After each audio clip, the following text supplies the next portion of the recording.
Exhibit J, E.J. Jafari. And I just wanted to come back and just wrap up as the election cycle comes to a close. Just wanted to have this conversation with you.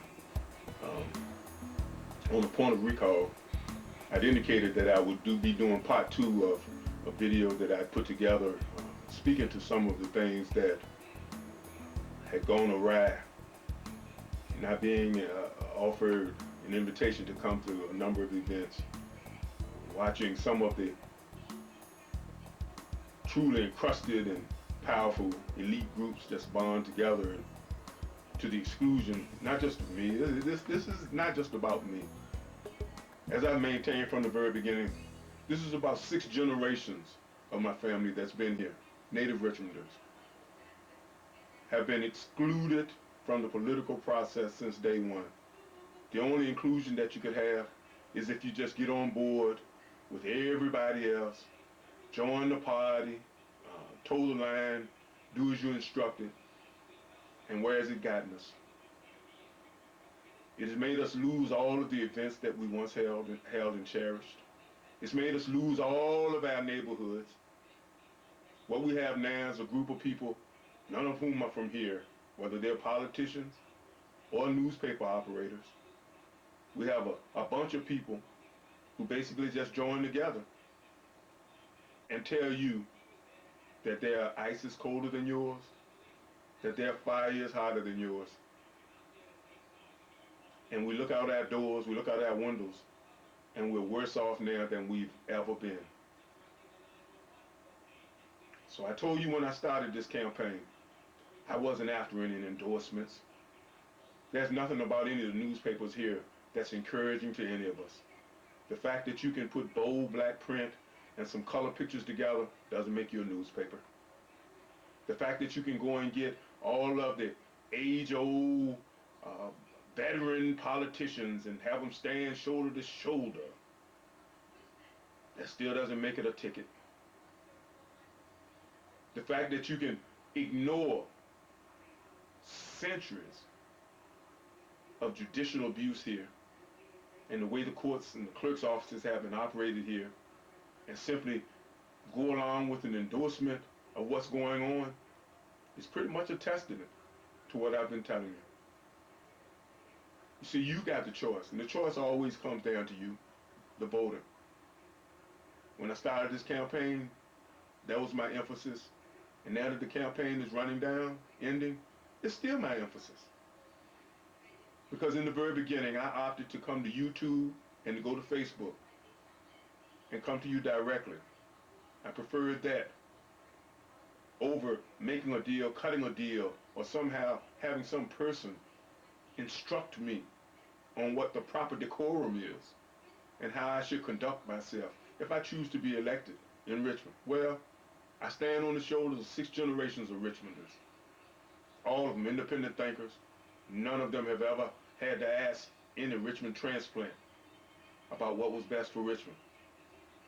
They were business people, they were spiritual leaders, they were community leaders.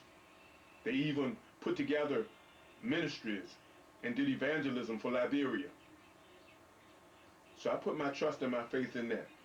But more than that, I put my trust and faith in those of you who know me and know what I stand for, and that I'm not just for the sake of standing up, but because we live in a time when the circumstances demand that we stand up. That 99% powerful that Dean and McQuinn and the mayor and the current incumbent clerk and Henry Marsh and all of them represent, that democratic stronghold on everything you live, eat, think, and breathe. Other people who are running for office, including one day your child and your daughter, your grandson and your granddaughter, your niece and your nephew, they too shall be called to stand individually, but in cohesion with the community. What are you going to do then? There's no need to wait until that time comes. Now is your time. It is your time right now to take that stand, to make that stand, and give your youngster something to be proud of. Stop voting in a block that's really done nothing for you. All they look to do is gather amongst themselves, go into a huddle, call a play that is only going to benefit them or one of theirs, and then come out and run their play and hope that you, the voting public, will be in the stands cheering.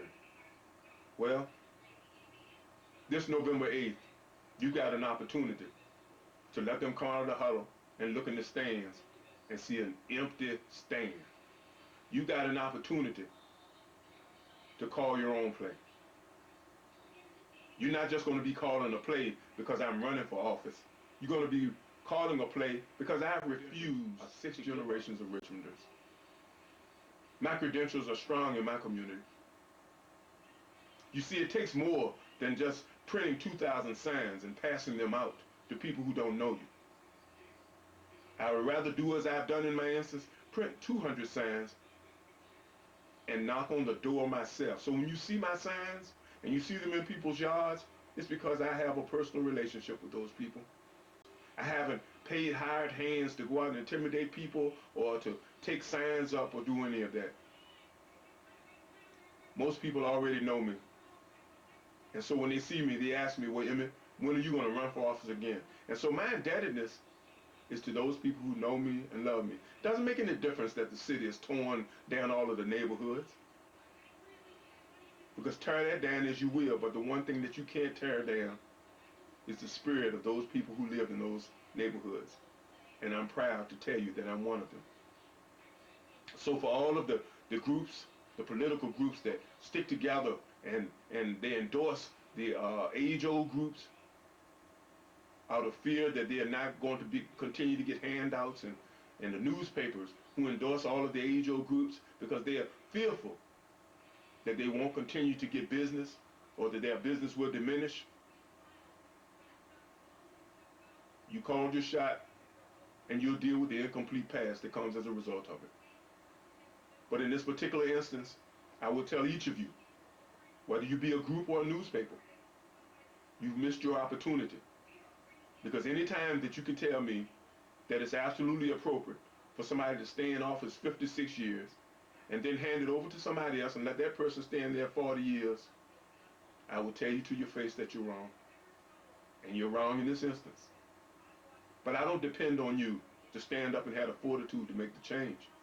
I'm going to depend on the voters of the city of Richmond to tell you, no, 40 years in office is not acceptable. And that's what they're going to do on November 8th. This is Emmett J. And I really appreciated all of the encouragement and support I've gotten from everybody. From Williamsburg Road